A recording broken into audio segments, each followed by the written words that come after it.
Residential ಅವರು ಬೇಡಿಕೆ ಬೇಕಾದಷ್ಟು ಈಗ ಸದ್ಯಕ್ಕೆ ನಾವು ತೀರ್ಮಾನ ಮಾಡೋದು ರೆಸಿಡೆನ್ಷಿಯಲ್ ಮಾತ್ರ, ಗ್ರಾಹಕರು ಮಾತ್ರ. ನಾನು ಕೋರ್ಟ್ ಗಮನದಲ್ಲಿ ಇಟ್ಕೊಂಡೇ ಕೆಲಸ ಮಾಡಬೇಕಲ್ಲಪ್ಪ. ಸುಪ್ರೀಂ ಕೋರ್ಟು ಆಮೇಲೆ ಡ್ರಾಟ್ ಸಿಚುವೇಶನ್ನು ಭಾಳ ದೊಡ್ಡ ಸಮಸ್ಯೆ ಕಾಣ್ತಾ ಇದೆ. 20% ಮೇಲೆ ಲಾಸ್ಟ್ ಇಯರ್ಗೂ ಈ ವರ್ಷಕ್ಕೂ ಕೆಲವು ಕಡೆ ಎಲ್ಲ 0 ಇದೆ ಇನ್ಫ್ಲೋ. ಸೊ ಅದಕ್ಕೆ ಆಲೇ ಮಂತ್ರಿಗಳಿಗೆ ನಾನು 2-3 ಜಿಲ್ಲೆಗೆ ನೀವು ಹೋಗಿ ರಿವ್ಯೂ ಮಾಡಬೇಕು ಅಂತ ಹೇಳಿದ್ದೇನೆ. ನಾನು 4 ವಿಭಾಗಕ್ಕೆ ಪ್ರವಾಸ ಕೈಗೊಳ್ತೇನೆ, ಹೋಗಿ ಅಲ್ಲಿ ರಿವ್ಯೂ ಮಾಡ್ತೇನೆ. 4 ವಿಭಾಗಕ್ಕೂ ಹೋಗಿ ಮಾಡ್ತೇನೆ.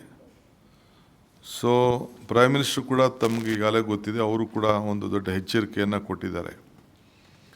ದೊಡ್ಡ ನೀರಿಗೆ ಮತ್ತು ವಿದ್ಯುತ್ ಶಕ್ತಿಗೆ ಎರಡಕ್ಕೂ ಕೂಡ ದೊಡ್ಡ ಅಭಾವ ಬರುವಂಥ ಎಲ್ಲ ವಾತಾವರಣಗಳು ಕೂಡ ಕಾಣ್ತಾ ಇದೆ ಇಡೀ ದೇಶದಲ್ಲಿ. ಸೊ ಈಗಾಗಲೇ ಕೆಲವು ಕಡೆಯೆಲ್ಲ ತುಂಗಭದ್ರಾ, ಘಟ್ಟಪ್ರಭಾ, ಮಲ್ಲಪ್ರಭಾ, ಆಲಮಟ್ಟಿ, ನಾರಾಯಣಪುರ, ವಾಣಿವಿಲಾಸ್ ಇಲ್ಲಿ 0 ಇನ್ಫ್ಲೋ ಇದೆ. 0 ಒಂದು ಚೂರು ಇನ್ಫ್ಲೋ ಬರ್ತಾಯಿಲ್ಲ. ಈ ನಮ್ಮ ಕಾವೇರಿ ಬೇಸಿನಲ್ಲಿ ಅಲ್ಲೂ ಕೂಡ ಭಾಳ ಕಡಿಮೆ ಆಗೋಗ್ಬಿಟ್ಟಿದೆ. ಲಾಸ್ಟ್ ಟೈಮು 88 ಇತ್ತು ಹೇಮಾವತಿಗೆ, ಇವಾಗ 40ಕ್ಕೆ ಬಂದಿದೆ. KRS 100 ಇತ್ತು ಲಾಸ್ಟ್, ಇವತ್ತಿಗೆ 22ರಲ್ಲಿದೆ. ಕಬಿನಿಲಿ 79 ಇತ್ತು, 26 ಇದೆ. ಈ ರೀತಿ 20%ಗೆ ಇನ್ಫ್ಲೋ ಇವತ್ತಿನ ದಿನಕ್ಕೆ ಹಿಡಿದಿದೆ. ಸೊ ಇವೆಲ್ಲ ನನಗೆ ಭಾಳ ಸಮಸ್ಯೆ ಕಾಣ್ತಾ ಇದೆ. ರೈತರು ಭಾಳ ನೀವು ಪ್ರೆಷರ್ ಬಿಲ್ಡಪ್ ಮಾಡೋಕ್ಕೆ ಹೋಗ್ಬೇಡಿ. ನಿಮ್ಮ ಬೆಳೆಗಳಲ್ಲಿ ಹಾಕ್ಕೊಳ್ಬೇಕಾದ್ರೆ ಈ ನೀರನ್ನು ನಂಬಿಕೊಂಡು ನೀವು ಬೆಳೆ ಹಾಕೊಳ್ಳೋಕೆ ಹೋಗ್ಬೇಡಿ. ನೀರಿಲ್ಲದೆ ನೀರು ಬಿಡಲಿಕ್ಕೆ ಸಾಧ್ಯ ಆಗುವುದಿಲ್ಲ. ಸೊ ಅದಕ್ಕೆ ನೀವು ಮುಂದಿನ ದಿನದ ಮಳೆನ ಗಮನದಲ್ಲಿ ಆಧಾರನ ಇಟ್ಕೊಂಡೇ ನೀವು ಯೋಚನೆ ಮಾಡಬೇಕು. ಸೊ ಎಲ್ಲರಿಗೂ ನಾನು ಹೇಳ್ತಾ ಇದ್ದೀನಿ, ಡ್ಯಾಮ್ಗಳು ಸೀದಾಗೆ ಫಿಲ್ ಆಗೋವರೆಗೂ ಕೂಡ ನೀವು ಬೆಳೆಗಳ ಬಗ್ಗೆ ನೀವು ಆಲೋಚನೆ ಮಾಡೋಕ್ಕೆ ಹೋಗಬೇಡಿ. ಏಕೆಂದರೆ ಇಡೀ ದೇಶದಲ್ಲಿ ಈ ದೊಡ್ಡ ಸಮಸ್ಯೆ ಈಗಾಗಲೇ ಕಾಣ್ತಾ ಇದೆ.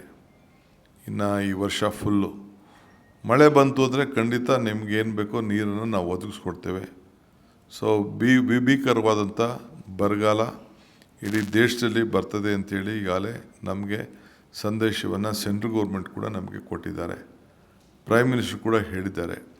ವಿದ್ಯುತ್ ಶಕ್ತಿ ವಿಚಾರದಲ್ಲೂ ಕೂಡ ಈಗಾಗಲೇ ನಾನು ಹೇಳಿದ್ದೇನೆ ನಮ್ಮ ಡಿಪಾರ್ಟ್ಮೆಂಟ್ಗಳಿಗೆ, ನೀವು ಕೋಲ್ನ ಮತ್ತೊಂದನ್ನ ಏನೇನು ಜಲ್ದಿ ಸ್ಟೋರ್ ಮಾಡ್ಕೋ. ಏಕೆಂದರೆ ನಾಳೆ ಬೆಳಗ್ಗೆ ಎಮರ್ಜೆನ್ಸಿ ಬೇಕಾದರೆ ಸಮಸ್ಯೆ ಆಗ್ತಿದೆ. ಹಿಂದೆ ನಾನು ಪವರ್ ಮಿನಿಸ್ಟರ್ ಆಗಿದ್ದಾಗ ಇಲ್ಲೊಂದು ಗ್ಯಾಸ್ ಮಾಡಿಸಿದ್ದೆ ಬೆಂಗಳೂರು ಸಿಟಿಲಿ, ಅದು ಕೂಡ ರೆಡಿಯಾಗಿ ಇಟ್ಕೊಂಡಿರಿ, ಅದಕ್ಕೆ ಏನೇನು ಸಂಬಂಧಪಟ್ಟಂಥದ್ದು ಅಂತ ಅಲ್ಲೂ ಕೂಡ ಹೇಳಿದ್ದೇನೆ. 340 ಮೆಗಾವ್ಯಾಟ್ ಗ್ಯಾಸ್ ಪ್ಲ್ಯಾಂಟು. ವಿದ್ಯುತ್ ಶಕ್ತಿ ಬೆಲೆ ಜಾಸ್ತಿ ಅದಕ್ಕಾಗ್ಬೋದು ಗ್ಯಾಸ್ಗೆ. ಅದಕ್ಕೆ ನೀವು ಮುಂಜಾಗ್ರತವಾಗಿ ನೀವು ಎಲ್ಲ ಸಿದ್ಧತೆಗಳನ್ನು ನೀವು ರೆಡಿ ಮಾಡ್ಕೊಂಡಿರಿ. ಯಾಕೆಂದರೆ ನಮ್ಮ ಹೈಡಲಲ್ಲಿ ನಮಗೇನು ಇನ್ಫ್ಲೋ ಬರಬೇಕಾಗಿತ್ತು ಆ ಇನ್ಫ್ಲೋ ಬರ್ತಾಯಿಲ್ಲ. ಸೊ ಅದರಿಂದ ನಾವು ಭಾಳ ಹುಷಾರಾಗಿರಬೇಕು, ಅದಕ್ಕೆ ಜಾಗೃತಿ ಮೂಡಿಸಿ ಅಂತೇಳಿ ನಾನು ಆಗಲೇ ಅವ್ರಿಗೆ ಹೇಳಿದ್ದೇನೆ. ಸೊ ಡ್ರಾಟ್ ಸಿಚುವೇಷನ್ನು ಭಾಳ ಕಷ್ಟದಲ್ಲಿದೆ.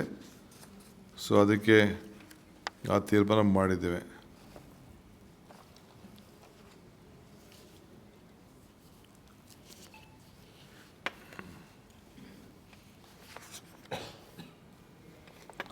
ಆಮೇಲೆ ಅಸೆಂಬ್ಲಿ ಕರಿಬೇಕು. ಸೊ ಈಗ SIR ನಡೀತಾ ಇದೆ, ಅದನ್ನು ನಾನು ಟೂರ್ ಮಾಡ್ತಾಯಿದ್ದೀನಿ. ಕಾಂಟಿಜೆನ್ಸಿ ಪ್ಲ್ಯಾನೇ ಮೇವಿಗೆ, ಕುಡಿಯೋ ನೀರಿಗೆ ಈಗಾಗಲೇ ನಾನು ಡಿಸ್ಟ್ರಿಕ್ಟ್ ಮಿನಿಸ್ಟರ್ಸ್ಗೆ ಟೂರ್ ಮಾಡೋಕ್ಕೆ ಹೇಳಿದ್ದೀನಿ. ಹಣನೂ ಅವ್ರ ಹತ್ರ ಇದೆ. ಎಮರ್ಜೆನ್ಸಿ ಎಲ್ಲೆಲ್ಲಿ ಬೋರ್ವೆಲ್ ತೆಗಿಬೇಕು ಅದಕ್ಕೆಲ್ಲ ನಾನು ಹೇಳಿದ್ದೇನೆ. ನಾನು 4 ಡಿವಿಷನ್ನು ಫಸ್ಟು ಟೂರ್ ಮಾಡ್ತೀನಿ. ಅದಾದಮೇಲೆ ಎಲ್ಲ ಡಿಸ್ಟ್ರಿಕ್ಗಳು ಕೂಡ ಹೋಗಿ ಬರ್ತೀನಿ. ಆ ಡಿಸ್ಟ್ರಿಕ್ಟ್ ಮಿನಿಸ್ಟರ್ಸ್ಗೆ ಯಾರ್ಯಾರಿಗೆ ಹೇಳಿದ್ದೀವಿ ಎಕ್ಸ್ಪ್ಯಾನ್ಷನ್ ಆಗೋವರೆಗೂ ಮಿಕ್ಕಿದ್ದು 2-3 ಡಿಸ್ಟ್ರಿಕ್ಟ್ ಪಕ್ಕದಲ್ಲಿರೋರಿಗೆಲ್ಲ ಹೋಗಿ ರಿವ್ಯೂ ಮಾಡಿ ಅಂತ ಹೇಳಿದ್ದೀನಿ. ಆಗಲೇ ಅವರ ಕೆಲಸನ ಪ್ರಾರಂಭ ಮಾಡ್ತಾಯಿದ್ದಾರೆ. ಅಸೆಂಬ್ಲಿ ಸೆಷನ್ನು ಈಗ ಕರಿಬೇಕಾಗಿತ್ತು. ಸೊ 2ನೇ ವಾರ 3ನೇ ವಾರದಲ್ಲಿ ಈಗ 15 ಡೇಸ್ ಟೈಮ್ ಕೊಡಬೇಕಾಯಿತು. ಬಟ್ SIR ಇದೆ. SIR ಇರೋದ್ರಿಂದ ನಾವು ಒಂದು ಅಭಿಪ್ರಾಯಕ್ಕೆ ಬಂದಿದ್ದೀವಿ. ಸ್ವಲ್ಪ SIR ಡೇಟು ಮುಗಿಲಿ, 5ನೇ ತಾರೀಕಿಗೆ ಅದು ಮುಗೀತದೆ ಆ ನೋಟಿಫಿಕೇಷನು. ಯಾಕೆಂದರೆ 29 ಕೂಡ ಅಧಿಕಾರಿಗಳು ಮತ್ತು ಶಾಸಕರು ಎಲ್ಲ ಕೂಡ ಅವ್ರ ಕ್ಷೇತ್ರದಲ್ಲಿ ಮತದಾರನ ಉಳಿಸ್ಕೊಳ್ಬೇಕು ಅಂತೇಳಿ ಅವರು ಡ್ಯೂಟಿ ಅವರು ಮಾಡ್ತಾಯಿದ್ದಾರೆ. ಎಲ್ಲ ಪಾರ್ಟಿಯವರು ಕೂಡ ಅವ್ರಿಗೆ ಯಾರಿಗೂ ಡಿಸ್ಟರ್ಬ್ ಮಾಡೋಕ್ಕೆ ಬೇಡ ಅಂಥೇಳಿ 5ನೇ ತಾರೀಕು ಡ್ರಾಫ್ಟ್ ರೂಲ್ ಅನೌನ್ಸ್ ಮಾಡ್ತಾರೆ. ಅದಾದಮೇಲೆ ಡೇಟ್ನ 2nd ವೀಕಲ್ಲೋ 1st ವೀಕಲ್ಲೋ ಒಂದು ಡೇಟನ್ನು ಫಿಕ್ಸ್ ಮಾಡ್ತೀನಿ.